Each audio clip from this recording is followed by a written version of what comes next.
percaya bersama-sama.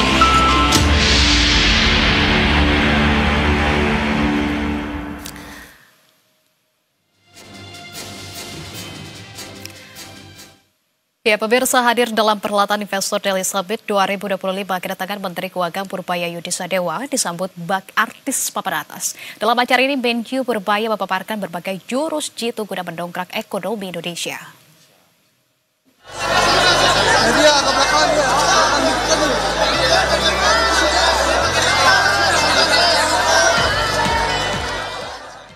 Artis papan atas, kedatangan Menteri Keuangan Purbaya Yudisadewa disambut peserta sekaligus media dalam ajang Investor Daily Summit 2025 di Jakarta International Convention Center, Senayan, Jakarta. Hadir sebagai pembicara dalam acara Investor Daily Summit 2025, Purbaya merasa malu lantaran disambut bagai artis. Padahal ia belum 1 bulan bekerja dan belum menunjukkan hasil yang signifikan. Mengusung tema New Economic Order, Purbaya mengapresiasi kegiatan yang berlangsung pada 8 dan 9 Oktober 2025 ini. Menurutnya, acara ini mampu mengedukasi publik, masyarakat, dan investor di berbagai sektor strategis nasional. Jadi tadi sebenarnya saya malu kesini. Orang-orang udah nyambut saya kayak artis. Padahal baru kerja 1 bulan. Hasilnya juga belum ada. Nanti jangan sampai teman-teman kecewa ya. Tapi udah ada hasilnya deh. Tuh ya, IHSG udah naik kencang.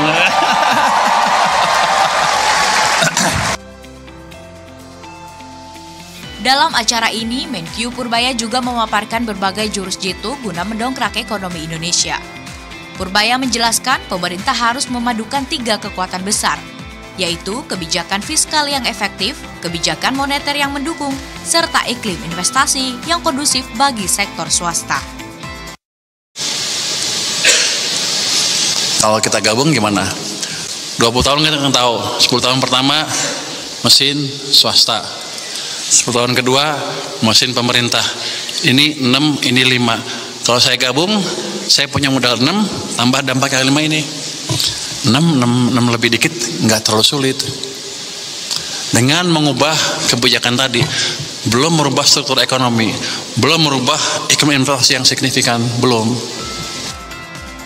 Menkyu Purbaya Yudisadewa juga menegaskan bahwa ia optimis perekonomian nasional dapat tumbuh lebih dari 6% dalam waktu dekat. Tim Liputan, Berita 1.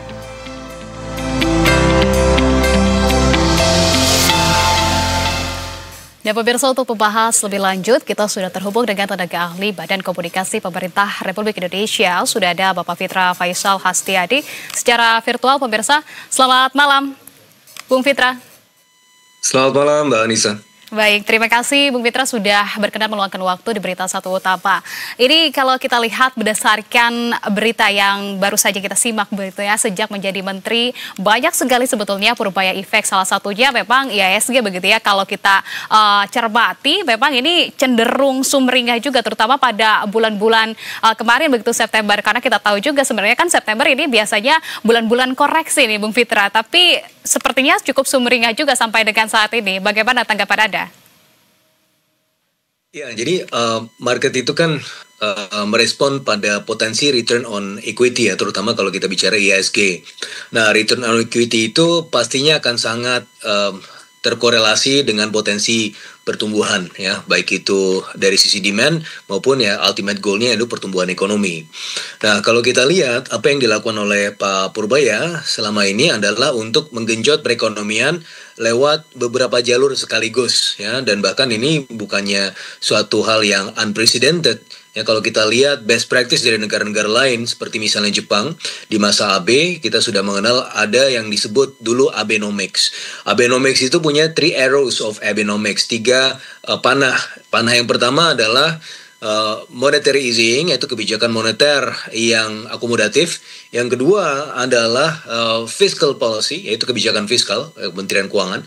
Dan yang tidak kalah pentingnya adalah yang ketiga adalah structural reform, yaitu reformasi institusional.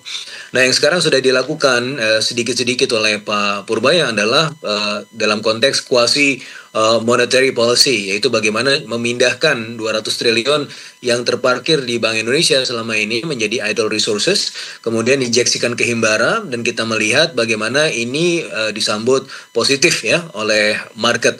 Meskipun kemudian tantangannya adalah dari sisi real sector yang memang belum betul-betul berputar, tapi itu juga kemudian dijawab dengan kebijakan fiskal. Bagaimana kita melihat ada kebijakan fiskal yang baru dikeluarkan, stimulus package 16,2 triliun rupiah, 8 plus 4 plus 5, yang fokus kepada infrastruktur, ekonomi kreatif ya, yang mana itu ditenggarai dapat memompa ya laju pertumbuhan ekonomi terutama di sektor real, dan itu masuk dari sisi supply dan demand-nya sekaligus. Nah, dalam beberapa simulasi ad hoc bahkan injeksi 200 triliun rupiah ini akan mampu untuk kemudian berdampak positif terhadap GDP ya, kalau dalam beberapa simulasi simultannya itu menunjukkan bahwa setidak-tidaknya di kuartal 1 tahun depan itu sudah akan ada additional growth 0,3 sampai 0,4% lambat-lambatnya, dan kita harapkan itu bisa juga terdampak di kuartal keempat ya, karena memang selain stimulus package yang memang menyasar pada efek multiplier yang paling tinggi yaitu sektor ekonomi kreatif dan infrastruktur, tetapi juga kemudian kita juga melihat bagaimana injeksi likuiditas dan stimulus package ini juga mampu harapannya untuk memompa ekspektasi positif, dan ekspektasi positif inilah yang kemudian diharapkan mampu untuk meningkatkan demand masyarakat setidaknya di kuartal keempat. Nah, inilah yang kemudian apa yang biasa media sebut sebagai Purbaya Effect, adalah kebijakan-kebijakan yang memberikan sinyal-sinyal positif dan kemudian itu langsung ditanggapi oleh positif oleh market juga, begitu ya Mbak Anissa. Dan di sisi yang lain yang menarik adalah Mbak Anissa, kalau kita lihat ini kan ekspansif ya, jadi mode yang ekspansif dari sisi fiskal.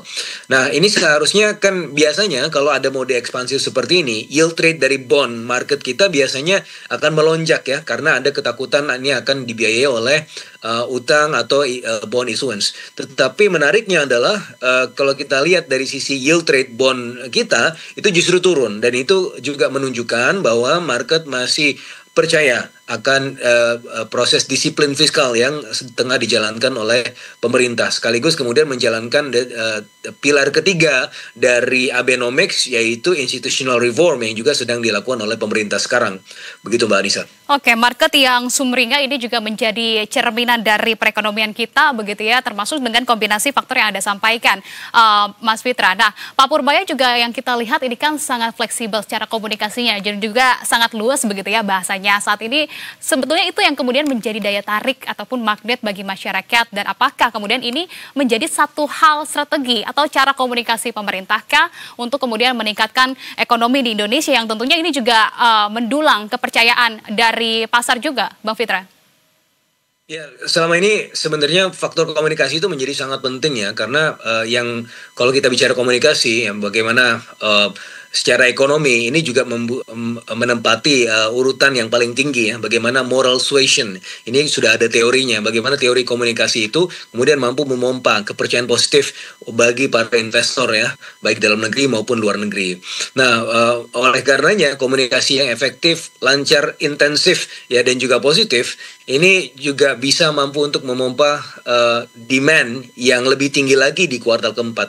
Karena kalau kita lihat ya dari struktur demand kita kan dikuasai oleh top 20% of income atau top 20% of spender di atas gitu ya. Jadi mereka bukannya kekurangan uang, tetapi mereka membelanjakan uangnya di luar dan juga melakukan investasi yang juga tidak di dalam tetapi di luar, atau bahkan kalau mereka ingin berekspansi mereka akan cenderung menunggu sinyal-sinyal yang positif. Dan top 20% spender ini menguasai hampir 50% dari keseluruhan konsumsi, sehingga apapun yang kemudian dilakukan oleh top 20% spender ini akan sangat bisa memompa laju perekonomian kita. Dan oleh karenanya komunikasi ini menjadi sangat positif, dan ketika komunikasi yang positif dan disambut positif oleh market terutama top spenders ini juga mampu untuk kemudian menggairahkan ekonomi di kelompok menengah dan bawah, karena biar bagaimanapun ruang-ruang ekonomi ini akan muncul ketika yang top spenders ini juga mulai belanja dan mulai melakukan investasi dan ekspansi usaha, Mbak Anissa. Ya, Mas Fitra, tapi kalau kita lihat ini Menteri Purbaya juga terus menggaungkan strategi Sumitronomics untuk tingkatkan perekonomian Indonesia, terutama kalau yang saya cermati ya pidatonya pada saat kemarin hadir di Investor Daily Summit, begitu apakah ini juga menjadi strategi yang direkomendasikankah oleh Presiden Prabowo Subianto kepada para kementerian di bidang ekonomi khususnya, Mas Fitra? Ya, trilogi pembangunan adalah trilogi yang selama ini kita tinggalkan ya. Sebenarnya Pak Sumitro sudah mengajarkan ini di level kampus ya, di tempat saya di FEUI itu sudah dari awal disampaikan juga konsep trilogi pembangunan. Jadi trilogi pembangunan itu adalah pilar-pilar yang pertama adalah pertumbuhan ekonomi. Tetapi kita tidak hanya bicara pertumbuhan ekonomi, tetapi pertumbuhan ekonomi yang inklusif, yaitu pemerataan pembangunan. Dan tidak hanya itu, pilar yang ketiga atau dalam trilogi ini adalah stabilitas gitu ya. Jadi tidak hanya ekonomi yang tumbuh tinggi sementara rakyat tidak mampu menikmati, tetapi juga ekonomi yang tumbuh inklusif, merata, semua masyarakat bisa bersama-sama kaya. Dan yang ketiga adalah ya pertumbuhan ekonomi inklusif yang sustainable, yang berjalan lama gitu. Dan inilah yang kemudian fondasi yang ingin dilakukan oleh pemerintah di periode ini.